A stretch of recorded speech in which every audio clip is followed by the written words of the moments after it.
real quick. This is probably going to be a 3-hour episode, to be honest. Real quick, you didn't see. Oh, okay. Let me talk on the regular people that spoke, right? And both parties had this.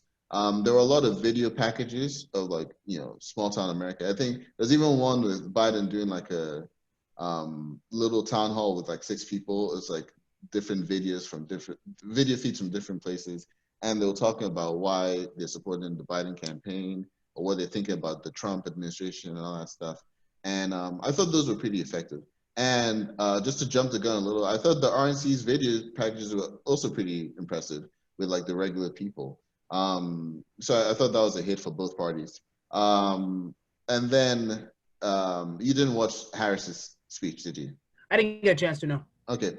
I watched Kamala Harris's speech. I actually thought that the first joint speech they had together, I thought her speech there was stronger than the convention speech. Mm-hmm. I think the convention speech, the parts where she was talking about her family and her heritage, her mom Shamala and her sister, and then her stepkids and all that stuff, the blended family stuff. I thought that was good, right? Because it was like it was an American story, right?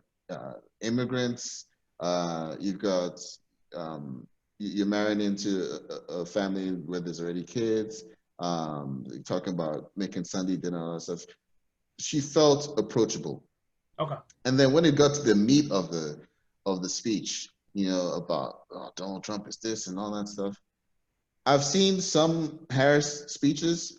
This one wasn't one of the best. It was okay. It was just like I've heard. You feel like she could have ripped into Trump the way she ripped into Joe Biden in that one time in the primaries. Yeah, but that's still gonna come, right? Especially when she debates Mike Pence. But I think another thing that really hurt Kamala Harris, her speech directly followed Barack Obama's speech. Yeah. Barack Obama had just spoken, and then you're gonna close with Harris. Like, oof. That's what that reminds me of? You ever seen? Do you watch professional wrestling?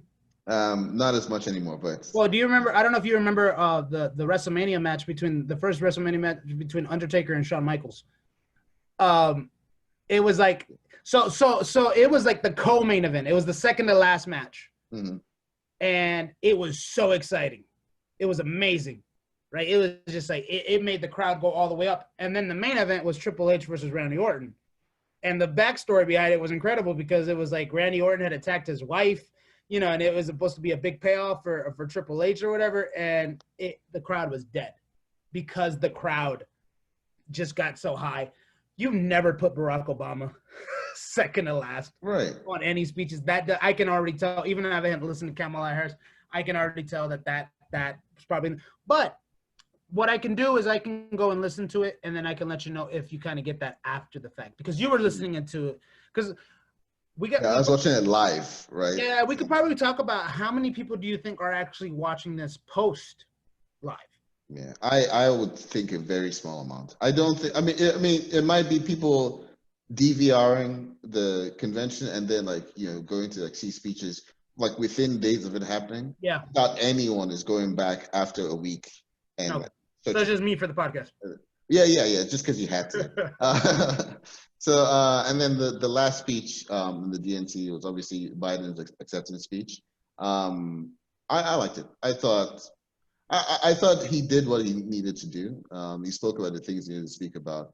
And the most impassioned speech I've seen from Biden this year was after, I think it was Super Tuesday. And he was speaking from, I want to say Michigan. I know it was like cold. And it was like one of the last public events before everyone really started social distancing. And you could see that he felt like, I'm getting this nomination. And like he was speaking with passion and stuff. And I was like, where has this dude been? His convention speech was approaching those levels of energy, or that level of energy. And I was like, I kind of like this. But what was your take on the speech?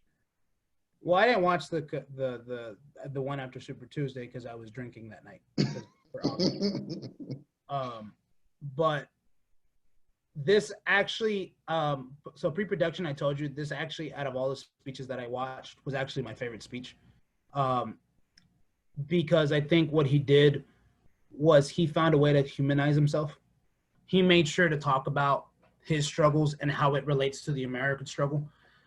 You know, especially now, where he was appeasing to the people whose family members have died due to coronavirus by talking about, I know about loss. Yes.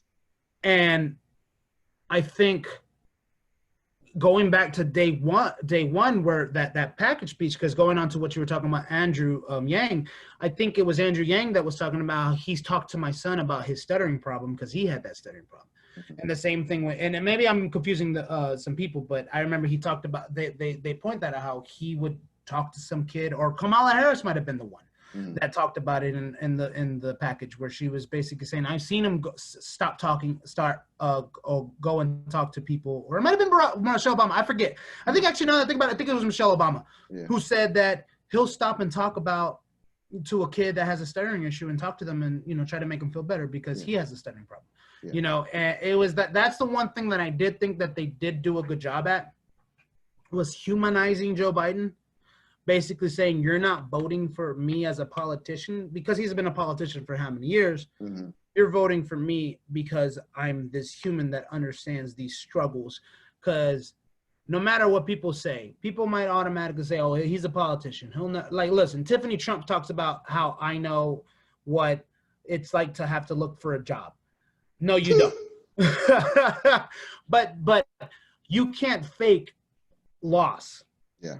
You can't tell me that somebody, look, if a rich, so remember we talked, Chadwick Boseman passed away, right? His wife, because she's rich, isn't going to feel less loss through his death just because she has money now, because he became a billionaire, right? Same thing with Joe Biden. Just because he's been a politician for so long, you can't fake the loss of a wife, and let alone your baby daughter. Yeah. He lost his little girl. Yeah.